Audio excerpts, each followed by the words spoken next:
Digital health related to the clinical trial process, it's still in its infancy in my opinion. For example, and we'll see a lot of this in the presentation that I'll be giving, components of digitization such as the virtual trial, as well as other elements of simulation in trials, as well as patient-facing apps and wearables are becoming more and more prevalent in trials, but hasn't necessarily taken any of the time away that it takes to actually drive the trial and to conduct the trial and to be able to get results in a more efficient manner. We still have a bit of work to do in that arena. However, there are a lot of positive developments, and especially if you look, say, even 5 years into the future, you'll see a lot of those efficiencies starting to take shape. So still have a bit of work to do, but the future is certainly promising. Well, some concerns in maintaining virtual safety, data privacy and patient consent, those are two very big concerns. Making sure the patient is well aware of what they're signing up for when they're being monitored on a virtual basis.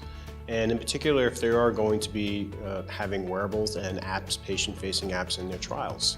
Those are the primary objectives that we need to communicate to the patient, as well as to ensure that their data are going to be safe, and that we can warehouse it safely and we can analyze it safely. So the chain of custody of data is paramount at this point. Without that chain of custody, we're not able to execute on any of the innovative initiatives we want to go forward with. So remedies to, for example, the virtual trial process, it really starts with communication. And not just communication to the patient, but communication within industry.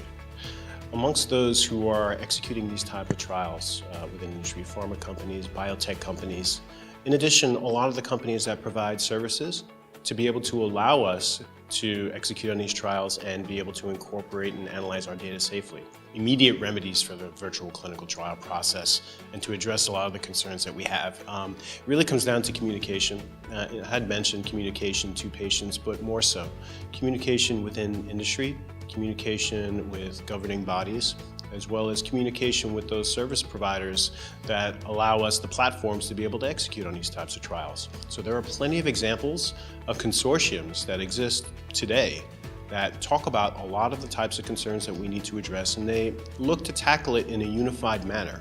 And when you're able to do this, not only are the companies unified and not only are there common platforms, but also when it comes down to regulatory and governing bodies, when they see that pharma as well as service providers are unified in their approach, it's easier for them to be able to address many of the regulatory concerns and really drives a collaborative effort to be able to get the most out of the experience for the patient, because ultimately that's what we're doing this for. We're doing this for the betterment of the patient and to be able to drive much more efficient and targeted and safe, especially clinical trials in the future. New types of technologies that are currently being looked at, a lot of buzzwords out there, artificial intelligence, blockchain, machine learning. But when we think about technologies, we really have to think about them in a holistic manner. And what I mean by that is look at it from an entire approach in a suite of products and be able to move forward in a standardized manner. So when you pick, for example, a certain wearable or a certain app that you want to move forward with in a clinical trial, how is that going to patch into your data network, for example, and how is that going to patch into your analytics? It is really critical that when you select any type of vendor for any type of service, that the technologies are not only compatible with a suite of products, but also look forward into the future. 5 years down the line, is it going to be something that's antiquated? Or is it going to be something that you're going to be able to adapt to any other new technologies that come down the pipe? So this way you can do it in the most efficient manner possible.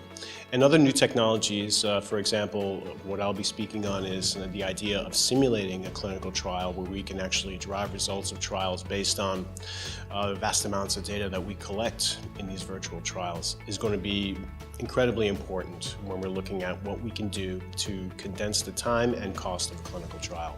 It's really an honor for me to be able to speak at ePharma 2018.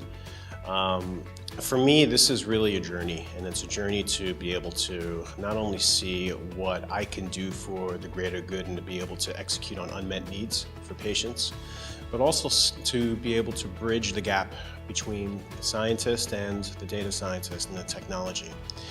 At this moment, their technology is moving so quickly, and there are so many different pathways that we're taking to be able to incorporate technology into pharma that it's very critical that we take a collaborative effort, communicate effectively, and assure that we have all the stakeholders that we need on board, particularly from the scientific community, to be able to adapt to the change that's coming.